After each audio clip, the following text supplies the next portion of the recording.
அனைவருக்கும் வணக்கம். உங்களை அன்புடன் எம்என்டி சமையலுக்கு வரவேற்கிறேன். ஹாய் ஃப்ரெண்ட்ஸ், இன்றைக்கான வீடியோவில் பாவக்காய் வச்சு ஒரு குழம்பு தான் பண்ண போகிறோம். இது கசப்பு இல்லாமல் இருக்கும். நான் எங்கள் வீட்டில் இப்படி தான் பண்ணுவேன். எல்லாருமே விரும்பி சாப்பிடுவாங்க.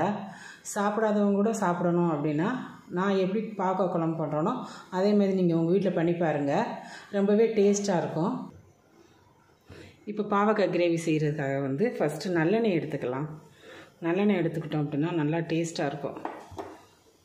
பாவக்காயை ஃபஸ்ட்டு நல்லா வறுத்துக்கலாம்.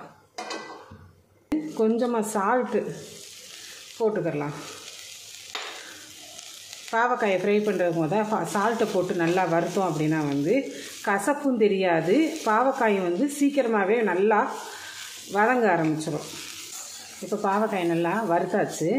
இதை ஒரு பிளேட்டுக்கு மாற்றிக்கலாம். இதே ஃபேனில் இப்போ குழம்புக்கு தேவையான மசாலாவை ரெடி பண்ணிக்கலாம். எண்ணெய் விட்டுட்டு சின்ன வெங்காயம் கொஞ்சம் குறித்து வச்சுருக்கேன். இதை நல்லா வதக்க.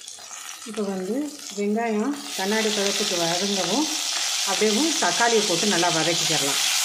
இப்போ தக்காளி நல்லா வதங்கிடுச்சு. இப்போ இந்த மசாலாவுக்கு தேவையான தேங்காய் சில கொஞ்சம் பொடிசாக கட் பண்ணி வச்சுருக்கேன். இதையும் நம்ம சேர்த்து லைட்டாக வதக்கிக்கலாம். இது அடுத்து இந்த மசாலாவுக்கு தேவையான 1 ஸ்பூன் மிளகாய் பொடி எடுத்து வச்சுருக்கேன். இதை சேர்த்துக்கலாம். அடுத்து 2 ஸ்பூன் மல்லித்தூள் இதையும் சேர்த்து அடுப்பு நல்லா சிம்மில் வச்சு நல்லா வறுத்துக்கிறணும். எல்லாத்தையுமே ஒரு மிக்ஸி சாருக்கு மாற்றி நல்லா ஒரு பேஸ்ட் போல் அரைச்சிக்கிறலாம்.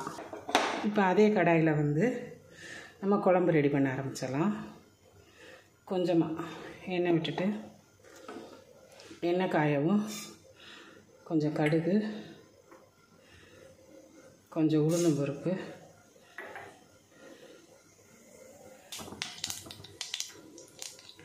அடுத்து கருவேப்பிலை, ஒரு மிளகாய் வத்தல், ஒரு பெரிய ஆனியன் பொடிசாக கட் பண்ணி வச்சுருக்கேன். இதையும் சேர்த்துக்கலாம். நல்லா வதக்கிட்டு இது கூட நம்ம வதக்கி வச்சுருந்தோம் இல்லையா பாவக்காய், இதை சேர்த்துக்கலாம். சேர்த்து நல்லா வதக்கிடலாம். அடுத்து இது கூடவே நம்ம மசாலா அரைச்சி வச்சுருந்தோம் இல்லையா, அந்த மசாலாவை சேர்த்துக்கலாம். குழம்புக்கு தேவையான உப்பு அதை சேர்த்துக்கலாம். அடுத்து கொஞ்சம் புளி கரைசல், ஒரு நெல்லிக்காய் அளவுக்கு புளி எடுத்து அதை கரைச்சி வச்சுருக்கேன். அதையும் சேர்த்துக்கலாம். சேர்த்துட்டு இது எல்லாம் நல்லா கொஞ்சம் நேரத்துக்கு மூடி போட்டு நல்லா வேக விட்டுடலாம்.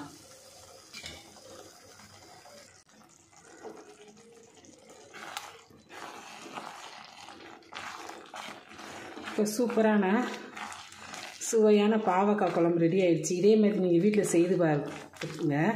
சாப்பிடாதவங்க கூட சாப்பிடுவாங்க.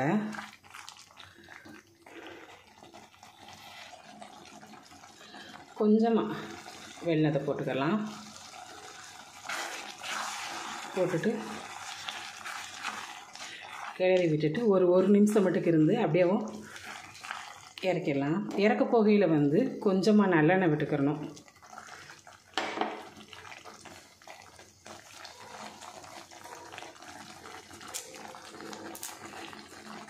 கருவேப்பிலையை போட்டு அவ்வளோதான், இறக்கியாச்சு.